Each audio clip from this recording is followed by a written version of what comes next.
Hi, everyone. Ricardo de Guzman from Beyond Insurance here. I am so excited about this conversation today. We're joined here by Dave Crozier, the president of Markel Canada, one of Canada's leading specialty insurers. Really been looking forward to this chat. We're going to be talking about where the market's heading, Markel's approach to growth, and what leadership looks like in today's insurance environment. Dave, welcome. Thank you very much for having me on a beautiful, rainy Vancouver day in November.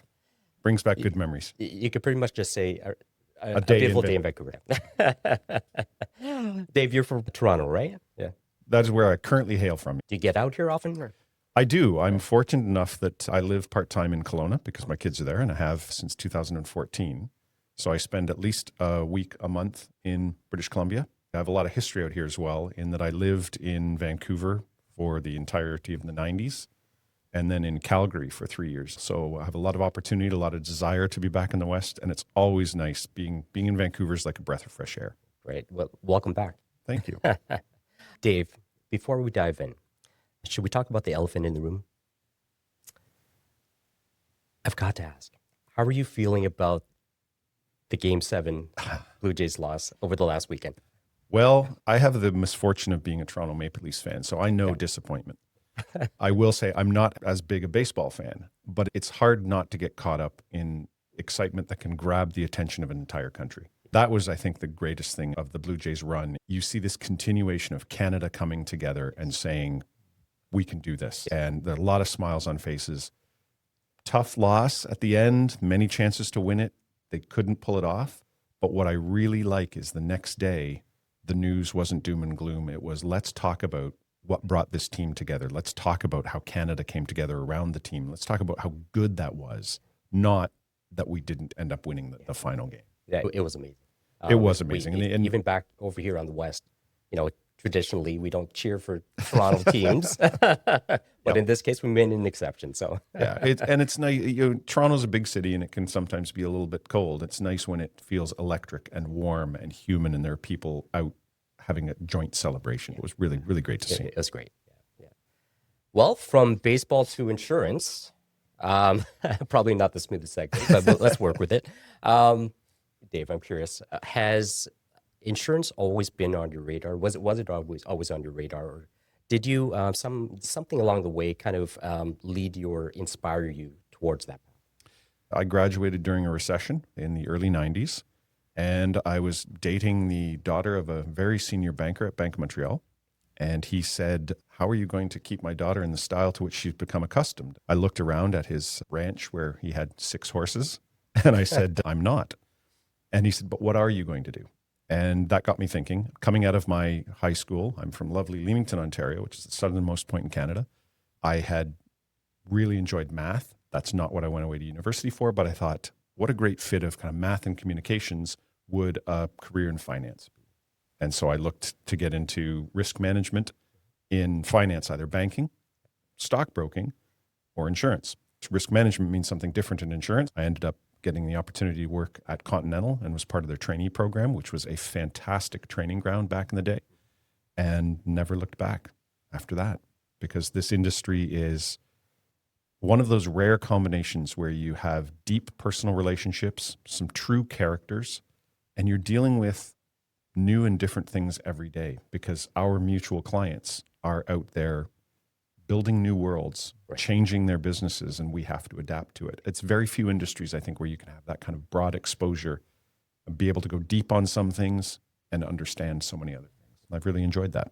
And it's interesting, when you walked in today, we were kind of talking about, had we met before? And, to your point, the industry is interesting because you're only a couple of degrees of separation between everyone, whether you're on the West Coast, East Coast, or somewhere in between. And there's something cool about that.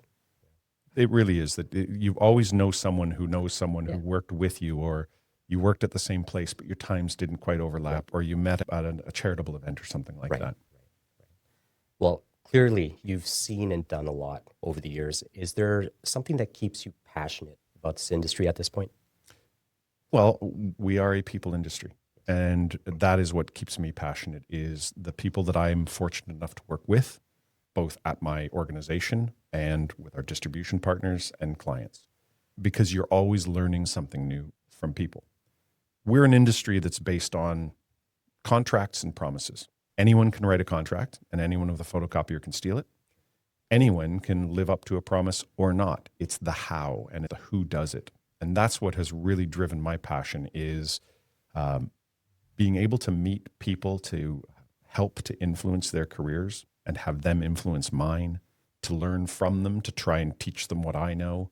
And just the stories, like you just referenced. The moment you meet somebody, half the time in our industry, it's we've met before. And then you start wandering off into, when was it? What were we talking about? And that's what keeps me interested. Yeah. It's a really cool thing about our industry there. No, thank you. I really enjoy hearing these origin stories. It's always interesting to hear how people, find their different paths into our business. Fast forward to today. You're leading Markel Canada. For those of you that might not necessarily be familiar, can you share a quick snapshot of Markel and how you might be a little bit different than some of the other insurers? Yeah, I would summarize Markel as a specialty commercial insurer with a bias toward long tail risks. So we have very, very strong casualty presence. And this is around the world. We're not a generalist. We're not going to be all things to all people. And even when we talk to distribution partners or clients, we say, we don't aim to be your top market until you're in a specialty where we are your top market. And some of the things that we specialize in, environmental, we're very, very large in the environmental space, not just in Canada, but around the world. We are one of the leading underwriters, if not the leading underwriter of what we call play, which is sport, leisure, and recreation. We're a leading underwriter of motorsports.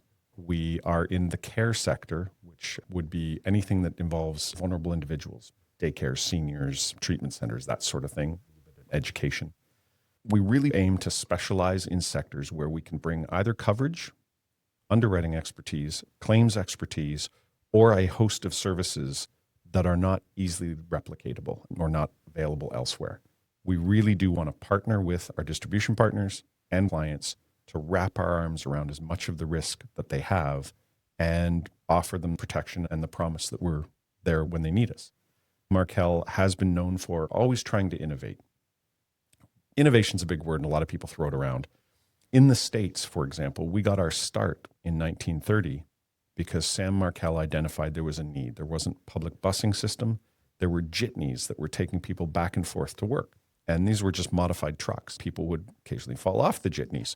And in the absence of being able to insure those risks, many people wouldn't have been able to go to work. So he came up with a solution. That got him into trucking. Part of the reason there are rest stops on the interstates in the U.S., Markel had a bit part in that because we identified early on that one of the things causing losses was people driving too long, getting too tired. So there were these individuals at the time called Markel men who would go around in cars and stop Markel insured trucks and check their logbooks and say, you really need somewhere to rest. So an innovation of helping come up with that system of rest stops. Yeah. And we haven't stopped there. We have a number of specialty coverages around the world. We are very big in cyber and have come up with some interesting breach coaching, things like that. Always trying to figure out what's coming next, Sure. what exposures our clients are facing that we can help address. That's an interesting backstory with respect to Markel and those rest stops. You should almost have that branding on every rest stop across the country. I'm sure we were a bit part and not absolutely instrumental, but we were a voice in why they were a good idea. Thanks for the great overview. I think it really ties into something that a lot of brokers wonder about. When you look at the broader market with our big national carriers, the MGAs, and some of these newer digital plays, all serving different needs, how do you define Markel's place in that landscape? It is a challenge because the landscape is always shifting and customer preference is always shifting. That's why what we've determined is our best course of action is stick with what we know. We have expertise in certain areas that we don't think is going away, and we think it transcends both kind of times and the different fads. For example, we're one of the leading underwriters of abuse. Abuse is a societal concern that we have to address, and insurance can play a part in that. That is not a fad. That is not something that popped up, nor is it going to go away. So you kind of carve out your space, develop your expertise. The same thing with our sectors. Play, the sports, leisure, and recreation sector. We've been in that for years and years. It is hard-won expertise As long as you can provide value, then we think that transcends some of the comings and goings of different markets or the waxing and waning of the market itself. Digital, that's here to stay. We have a digital platform called Markel Connect. We are constantly putting more products on there. We just put storage tank liability on, for example. A unique coverage. Not everyone does storage tank liability, but that allows us to have that digital presence, that ease of doing business for our distribution partners and ultimately for our clients. We also take a very careful look at the landscape and our competitors. There are things our competitors do very, very well, and we wish them the best in doing that. There are things we do very, very well, and we'll continue to do that. It doesn't mean we have to go into their space because we've carved out our own.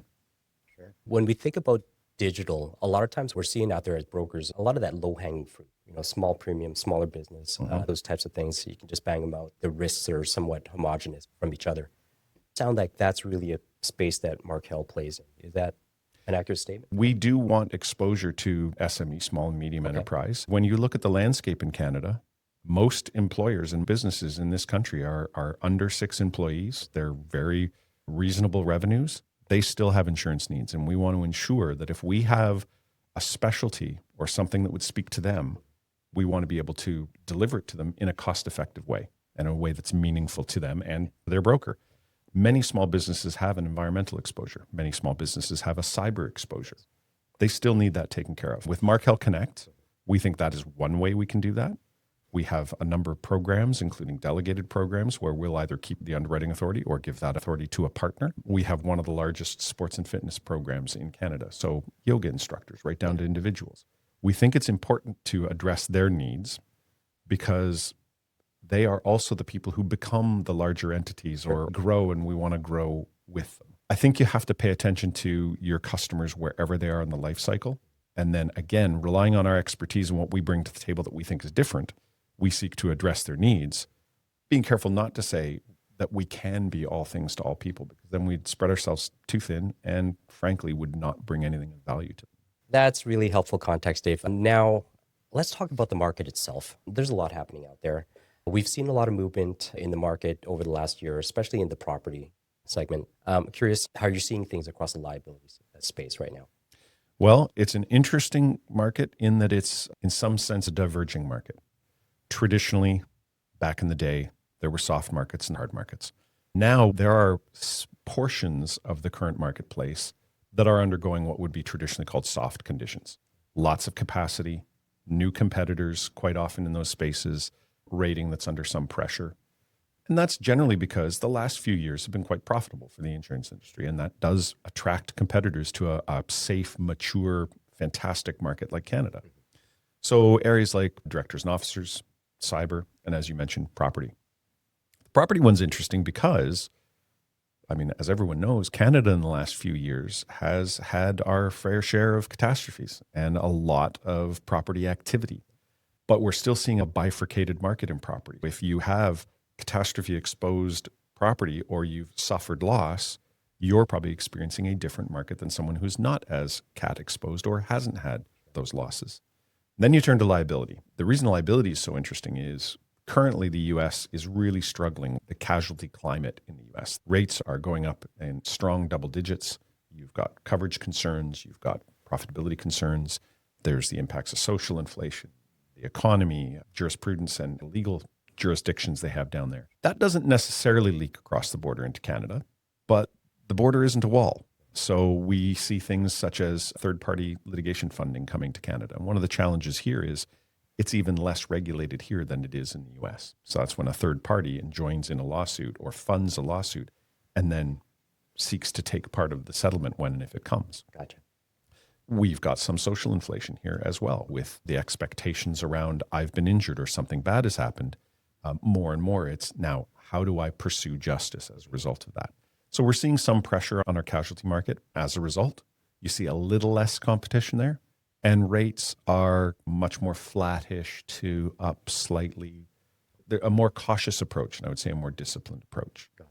And then there's numerous other specialty lines. There's a lot going on in the world that affects the marine markets. There's a lot going on in the world that affects the aviation market, which we're not in. So you have all these different things happening in the market at once. When I look at it in totality, It's a relatively reasonable market where a disciplined underwriter can still do a very, very good job, where our distribution partners are adding an awful lot of value in helping clients through a bunch of uncertainty, and where we as an industry, I think, are in general still making sure that the coverage they need is available, is generally affordable, and is trying to keep up with what's going on. That's a pretty good position to be in. You actually led me right into my next question. Every insurer wants to grow, of course, but maintaining underwriting discipline is always a challenge, right? Especially when these market dynamics are changing like this. How do you and your leadership team at Markel try to balance that? Everyone says they'll never surrender profit for growth, just for growth's sake. We at Markel are very conscious of why we are here. And why we are here is we want clients, distribution partners, and any other stakeholders to be better off having done business with us than they would be otherwise. Part of that commitment is we have to be here for long term, because particularly when you're dealing in long tail casualty, it can be 2, 5, 10, 15 years before that promise is called upon. If you lack discipline, 15 years is a bit of a challenge, because I don't know about you, I can't predict the future. I can't even predict the past. We focus on making sure our underwriting is sound, that we're generating a reasonable profit that allows us to constantly be building our financial foundation, because we aim to build a company that's here forever.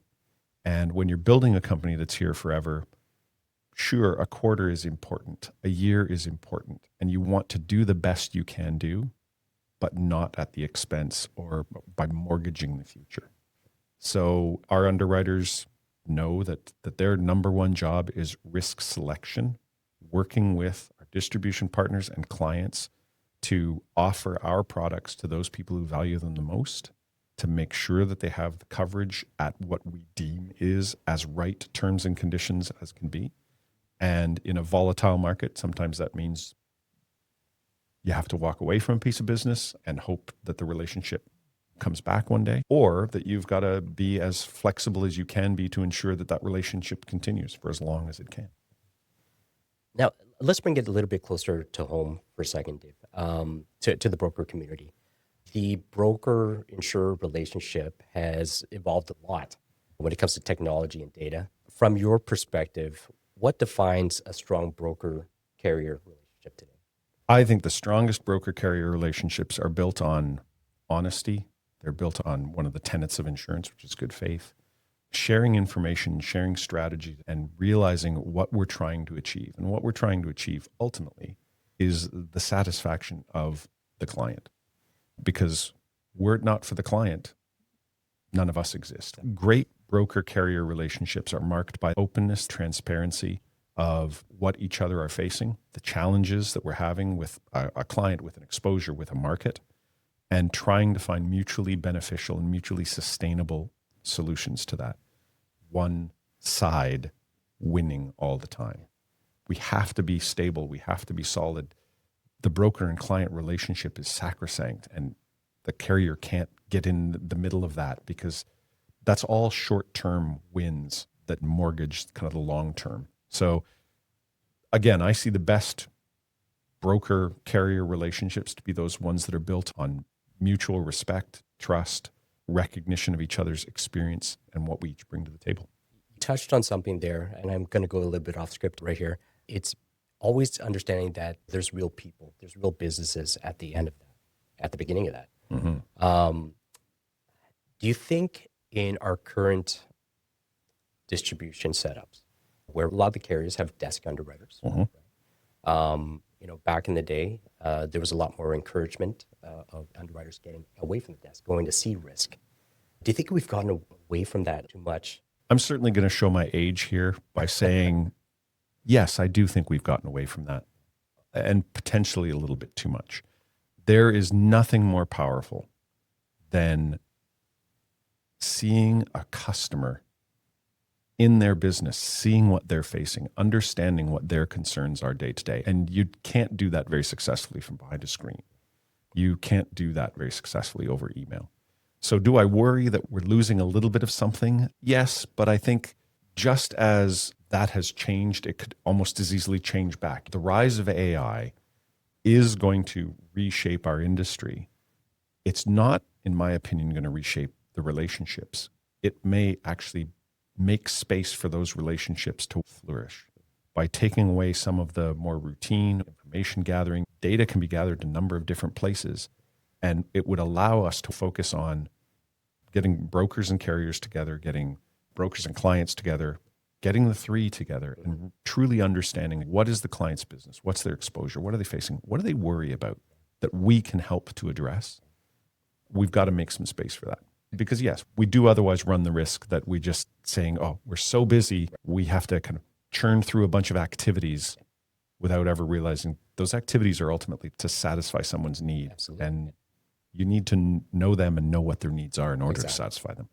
And, even on the broker side here, I think we got away from that. COVID had something to do with that. Absolutely. Everyone was hiding in their homes, and, we don't have that excuse anymore. So let's get back out there, right?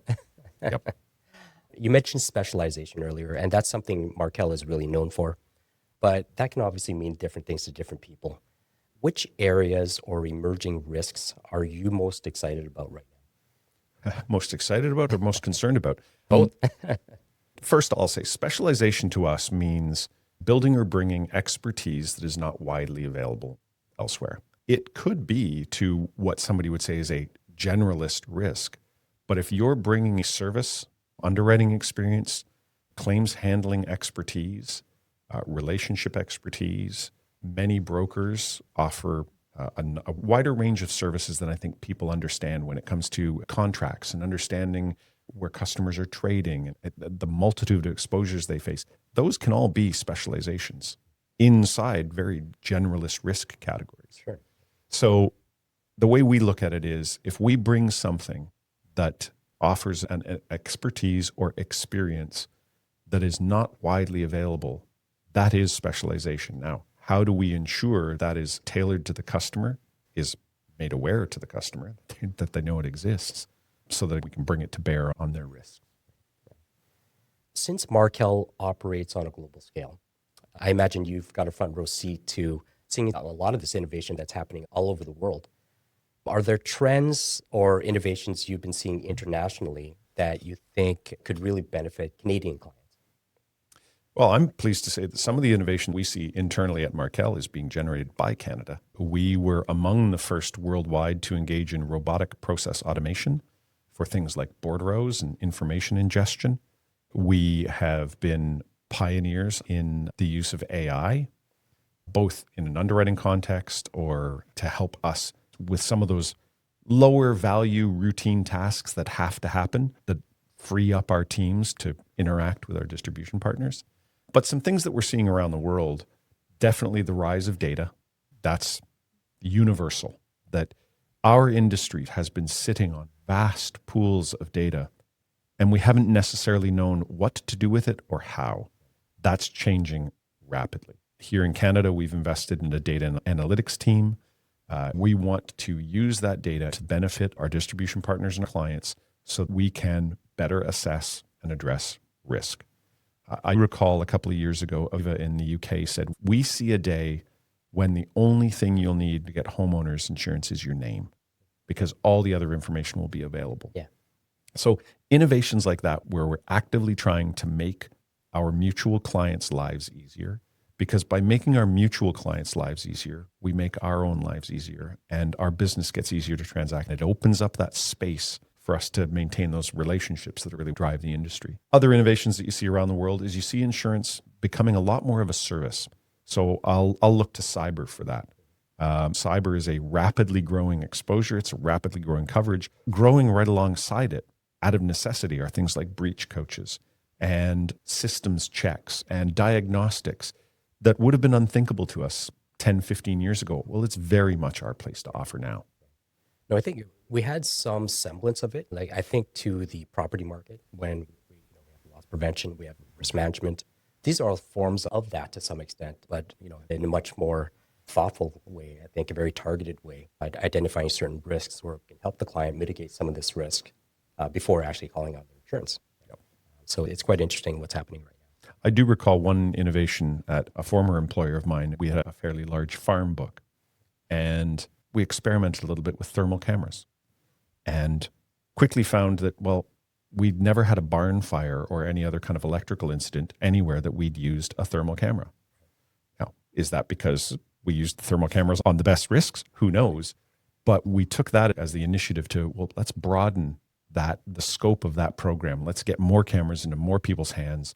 It became quite a service to our clients. I remember one in particular where the client was watching what we were doing as we walked around his barn and identified hotspots. And he said, "Can you hold on?" And he had his electrician come out to the farm and literally follow around, because his interest wasn't in saving money on his insurance. His interest was that he had a barn with thousands of animals living inside of it, and he wanted to make sure that they were taken care of. Again, that's not something you think of with insurance, but those kinds of innovations where, to your point, loss prevention in property, we've done that for years. There was a day when that was an innovation, and it continues to evolve. We touched on this a little bit before, but let's talk about our people for a sec. Obviously, a very important topic. Talent continues to be one of the biggest challenges we have in this industry. What do you think is working for Markel when it comes to attracting and developing this next generation of underwriters and leaders? At Markel, we have lived since 1986 by a 214-word credo called the Markel style. When you read the Markel style, it's about who we are and how we are, not what we're trying to do. You don't find anything in there about being an insurance company. You find things about abhorring bureaucracy, enjoying what you do and the people you do it with, and winning together. The Markel style is what attracted me to this organization. Shortly after joining, I said to the fellow who brought me on, who is now our global head of insurance, I said, it took me 26 years to find a company with my personality. Finally, I've found it, and I feel like I'm home. That has worked very well for Markel, in that the Markel style really speaks to who we want to be as people, because ultimately we're a people-powered organization. That is what we think sets us apart. We think it's a competitive advantage because of the collective experience, the collective approach to service, the collective approach to being a good corporate and a community citizen. What we always have to do, and I think we're quite humble about it, we say it's still a journey. We're not perfect. We have flaws. We're trying things. We're making mistakes. We're open to that because we want to continue to grow as an organization. That allows you to really engage with your team and say, we don't expect perfection. We're okay with mistakes if we can learn from them. If we can then derive value back to ourselves, grow as professionals or people, or drive that back to our distribution partners and our clients by innovating our products, learning from what we've done, trying new things. We've invested fairly heavily in internal and external education. We're developing secondment programs to get people exposure to our global footprint. We've got different leadership and underwriting and claims programs around the world, graduate programs. Here in Canada, we've started to more successfully hire out of universities and develop through an internship into long-term insurance professionals. Because as you mentioned, our industry is absolutely desperate for talent. And that's going to get more acute in the next few years with the continuing waves of retirements and the natural aging of the experience we have. It's a wonderful industry to be a part of. And if we can offer organizations that are open to learning, open to evolving, I think we'll continue to attract people to our industry. Markel will continue to attract people to our organization. Yeah, one of the things we talk about is insurance as a brand. What are your thoughts on that? Do we have a branding issue in terms of being an attractive opportunity for these young people coming out of university? Insurance has always faced a bit of a PR crisis in that at our very core, we're a grudge purchase. We're not something people want to buy because nothing bad is ever going to happen to them. Until the moment when it does, unfortunately, bad news always spreads more than good news. So when that bad thing happens to somebody, what you tend to hear is how someone was disappointed by the resulting transaction or claim or the way they were taken care of. The good stories about how that put me back on my feet. We're absolutely critical to the economy. No one grows a business. No one buys a house. No one drives a car if you're risking everything you have every second that you're doing that. We absolutely have a branding issue and a branding opportunity with insurance.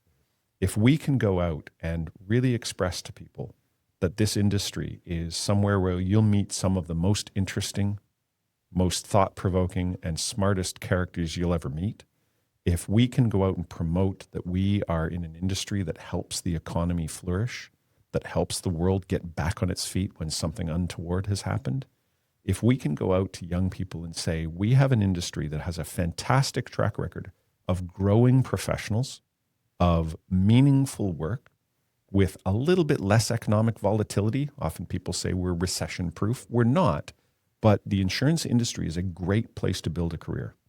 If we can demonstrate that and get over that, oh, I think of insurance as a grudge purchase. I think of insurance as somebody trying to sell me something at a party. And instead realize we're a fundamental and meaningful and exciting cog in a great financial system, I think we could change that image. But it takes a lot of work. Absolutely. I think drawing on Markel, if I understand correctly, Markel is also its own syndicate in the London market. Correct. When I'm out there in London, when you say you're in insurance, that's a completely different picture you're painting for somebody. Everyone's like really proud of that industry and what we do in that over there. Being over here in Canada, living here, growing up here all my life, I haven't felt that. I think as brokers, as insurance professionals over here, to some extent, we are guilty of playing into that a little bit. And maybe that's just us Canadians being a little bit self-deprecating and humble and not necessarily very vocal about how proud we are. And I know we are very proud. You're proud of being an insurance professional. Extremely. But these things, I think we need to change that a little bit. That message has to change a little bit. Well, everybody's heard the old adage that there's no better way to kill a conversation at a party than tell somebody you're in insurance. Because they'll either talk about their auto insurance, talk about a bad claim, or they'll just walk away. But you're right. When you're in the London market, the term underwriter there, it's an honorific. It's a profession. People aspire to it, and they're very, very proud of it. The people here are proud of what we do, too. We have thousands of fantastic underwriting and claims professionals and all of the support people that go with that to bring these promises to our clients and take care of them in their moment of need. We should be very proud of that. Well, Dave, you've shared so much thought and insights with us today. It's clear there's a lot happening in the industry right now. As we wrap up, I'd love to get your take on what's next, looking forward 5 years from now. What's your biggest hope for either for Markel or the industry as a whole?